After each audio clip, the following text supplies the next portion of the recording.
hay-adda qaxoontiga iyo barakacayaasha qaranka Somaliland iyo hay-adda ARC oo iskaashanaya ayaa deeqhu iyo agabyo kala duwan iskugu jirta gaarsiiyay deegaano badan oo hoostaga degmooyinka Garada Ceelafweyn iyo Xuduna. Deegaanadaasi oo ay ku kala sugnaayeen dad barakacayaal ah oo tiro badan kuwaasi oo baahi weyn u qabay deeqaan kala duwan ee la soo gaarsiiyay. Deegaanka fadhiga oo ka tirsan degmada Garada ee galbeedka gobolka Sanaag ayaa kamid ahaa goobihii ay hay-adda barakacayaasha qaranka iyo hay-adda ARC ay gaarsiiyeen deeqahan ay ugu tala galeen dadka barakacayaasha ah ee jilicsan. Madasha deeqdan lagu qaybinayay deegaanka fadhigaaba ayaa waxa goob joog ahaa maamulka degmada Garada oo horkacayo maarka degmadaasi Faarax Aadan Ciise iyo isuduwaha hay-adda qaxoontiga iyo barakacayaasha qaranka Somaliland ee gobolka Sanaag Maxamed Axmed Warsame iyo dhammaanba maamulka iyo odayaasha deegaanka fadhigaaba iyo waliba dadkii loogu tala galay deeqdani. waxaana ugu horeyn halkaasi ka hadlay isuduwaha hay-adda qaxoontiga iyo barakacayaasha qaranka Somaliland ee gobolka Sanaag Maxamed Axmed Warsame iyo mas'uul sare oo ka socday hay-adda ARC. maanta waxaan halka ka qaybinaynaa annaga iyo hay-adda ARC iyo UNHCR oo iskaashanaysa iyo hay-adda qaxoontiga iyo barakacayaasha ee gobolka Sanaag degmada Fadhigaab 220 qoys oo ah dadkii soo barakacay ee abaartu saameysay inaan maanta halkan ugu qaybino 220 qoys alaab isugu jirta shelter material fara badan oo ay u baahan yihiin dhammaan dadkaas wax badan ka tiri doono baahiyaha asaasiga ay u baahan yihiin gobol Sanaag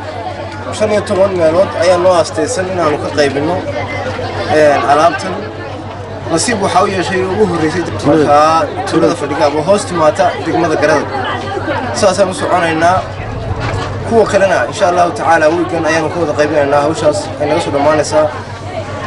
halkan waxaan ugu mahadnaqayaa hay'adda ARC anigoo ka wakiila dawladda haday tahay hay'adda qaxoontiga iyo barakacayaasha NDRA waxaan leenahay aad u mahadsantihiin waxqabadka noo qabateen dadka baahan ku soo kordhiseen runtii waqtigii loo baahnaa ayaa keenteen 19 hay'adda caalamiga ARC oo kaashanaysa hay'adda qaxoontiga qaramada midoobay UNHCR waxaan maanta halkan aan ka bilownay tuulada Fadhigaab oo ka tirsan degmada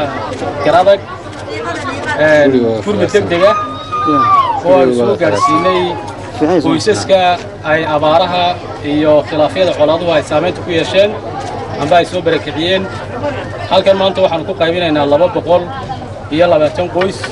oo dadkaas ka mid ah waxaan wadi doonaa muddo 7 ah haddii Ilaahay qadaro gurmadka degdega oo ka wada tuulo amba deegaan oo dhankooda waxayna hadallada iska daba qaatay maayirka degmada Garada Faarax Aadan Ciise xogayaa fulinta dawladda hoose Cabdiraxmaan Jaamac Ducaale maamulaha hay-adda qaxoontiga iyo barakacayaasha qaranka ee degmada Garada Giidle Axmed Caarshe oo dhammaantood carabka ku dhuftay inay nabadgelyo buuxda ka jirto deegaanka Fadhigaab qaxoontiga qaranka NDRA iyo mas'uuliyiinta heer gobol iyo heer degmada ee jooga goobtan aynu joogno runtii waxa weeye alaabta la qaybinayo aad iyo aad muhiim u tahay in la soo gaarsiiyo dadkan waqti ku habboon waliba hay'adda waxaan u sheegaynaa horta dadkan halkan sida la sheegay Fadhigaab waa 220 qoys baa loogu tala galay laakiin dadka Fadhigaab degan ilaa 700 qoys ka badan oo barakacayaal weeye intii kale baahidoodu wali way tahay sida la sheegayna aad ogtiina barakacayaasha halkan qura ma joogaan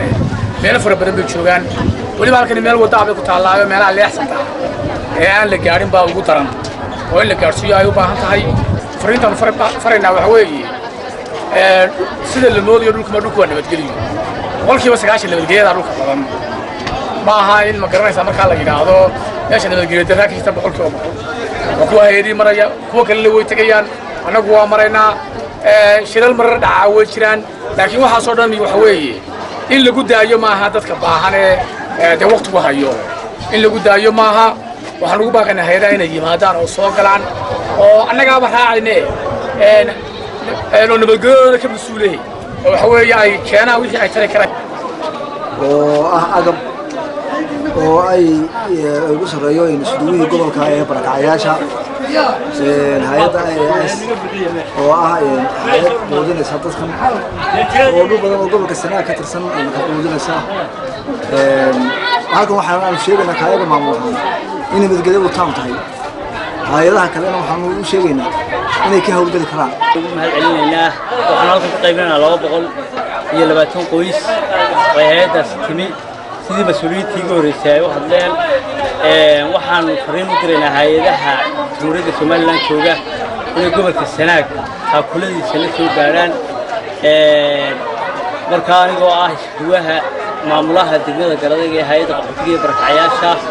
aad iyo aad baan u hambalyeynaa hawshan halkan shaqeyn nooga qabsantay ugu dambeyntiina waxaa halkaasi ka hadlay sidoo kalena u mahad celiyay hay'adda qaxoontiga iyo barakacayaasha qaranka iyo hay'adda ARC maamulka iyo waxgaradka deegaanka Fadhigaba mahad celinaynaa waxaan u mahad celinaynaa hadalba ku yahay degmada gudoomiyaha iyo xoghayaha iyo nimanka xildhibaanada ka looga yimid degmada iyo gudoomiyaha isagoo hay'adda u xilsaaran hadalba ku yahay degmada waxaan leeyahay soo dhawaada aad iyo aad baan idinku mahad celinaynaa waxa weeyaan alaabtaas waan soo gaadhay waa 220 qoys weeye waana u baahnaayeen hadday tahay hadalba ku hoygii iyo hadalba ku hurdada isbiyaashii weelkii biyaha weelkii cuntada waa loo baahnaa hadda waan ugu kooban yihiin oo waa gaaban yihiin waan gudoominay wixii agabkii ay hay'addu noo keentay waan gudoominay waana ku mahadsan tahay warka iyo hawsheeda iyo tafaasiisheeda waxa dhameeyay qolada hay'adda iyo gudoomiyaha tuulada baa dhameeyay ومحمد كمبري بلشة TV دق مذا قرضق